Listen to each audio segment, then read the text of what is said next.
Мен Мұсаева Қырықбайқызы, Жамбыл облысы Қордай ауданы Үлкен Сылтөр ауылындағы Манаш Қозыбаев атындағы орта мектебінің директор қызметін атқарып келемін.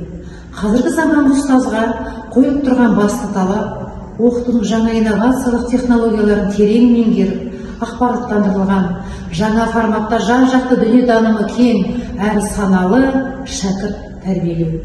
Осы бағытта мектебімізде түрлі үйірмелер жүзеге асырылуда. Көңілді үзіліс жобасы өз нәтижесін де көрсетуде. Үзіліс жобасы туралы алдарыңызда егерде бала ертелік тетекті жасамаса, біз қоғамдық өзгерістерге тез бейімделген және жаңалықтарға жаны құмар, шығармашыл өскелең ұрпақты тәрбиелеп отырмыз. Ең басты міндетіміз жан-жақты жеке тұлғаны қалыптастыру болып табылады. Бұлақ көрсең көзін аш демекші, халқымыздың асылдарын алға жетелейтін, еңсесі биік жас ұрпаққа жаңаша білім беру бүгінгі таңдағы әрбір мектеп басшысының борышы деп білемін. Алдымызда мектептегі оқу тәрбие процесінің ажырамас бөлігі болып, білім алушылардың үзіліс кезіндегі уақытты тиімді әрі пайдалы өткізу міндеті тұр. Білім мен тәрбие егіз ұғым. Осы орайда білім беруде оқушылардың үзіліс кезінде уақыттарын тиімді әрі қызықты өткізу мақсатында қызықты үзіліс жобасы іске асырылуда.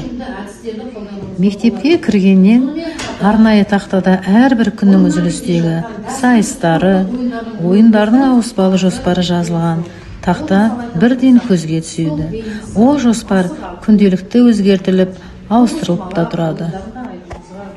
Мектептегі көңілді үзіліс жобасының негізгі мақсаты оқушылардың үзіліс кезіндегі ойынына қызығушылығын арттыру, қозғалмалы ойындар технологиясын терең меңгерту, ептілік, икемділік қабілеттерін дамыту, бәсекеге қабілетті болуға, ұйымшылдыққа, өзара көмектестікке тәрбиелеу.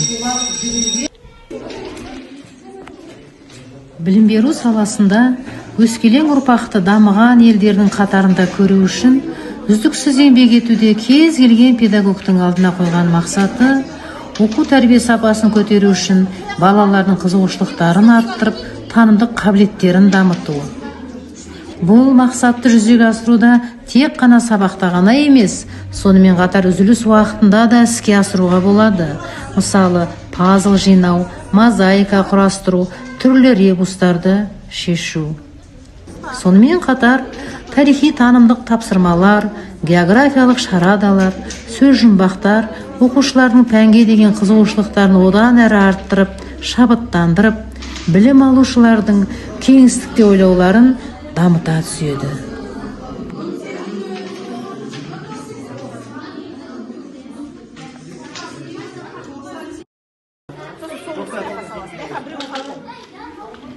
Жаһандық дәуірде салт дәстүрімізден, тілімізден, түп тамырымыздан ажырап қалмай, оны жас ұрпақтың арасында дәріптеп, нығайта түсу мақсатында біртұтас тәрбие беру бағдарламасы іске асырылып келеді. Еліміздің әрбір азаматы отаншылдықтың бір белгісі ретінде ұлттық салт дәстүрімізді естіп қана қоймай, көрсін, білсін деген ниетпен екінші қабаттың дәлізінде мектептің ұлттық бұрышы ұйымдастырылған. Сол жерде ұлттық ойындар, асық ату, бес тас, тоғыз құмалақ, тағы да басқа жүргізіліп жатады. Ұлттық ойындар салауатты өмір салтын мұрат тұтқан арманшыл, елі мен жерінің қамын ойлайтын, ұлтқа тән барлық қасиетті қадір тұтатын дара тұлғаны тәрбиелеп шығарудың маңызды құралы. Ұлттық ойын түрлері физиологиялық, психологиялық тұрғыдан қазіргі заман талабына сай ары қарай дамытуды талап етіп отыр. Ұлттық ойындардың құндылығын насихаттаумен қатар озық тәжірибені жинақтап дамыту да керек. Ойын ақыл-ой жетекшісі, денсаулықтың кепілі, өмір тынысы болып қала береді.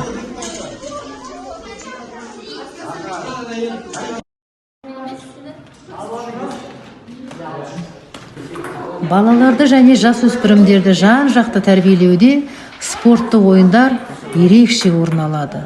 Ойын құрамына күнделікті өмірге қажетті табиғи қимылдар кіреді. Олар шыдамдылық, ептілік, күш-қуат қасиеттерін, ағза қызметінің жұмысын күшейтіп, бойларын сергітіп, ойлау қабілеттерін дамыта түседі. Мектептің бірінші қабатының дәлізінде спорттық бағыттағы ойындар және стол ойындары керемет белсенділікпен жүзеге асырылып жатады.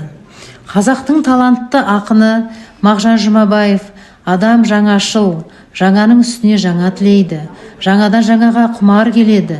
Адам әсемшіл, әсемнен әсем, сұлудан сұлу таңдайды деген.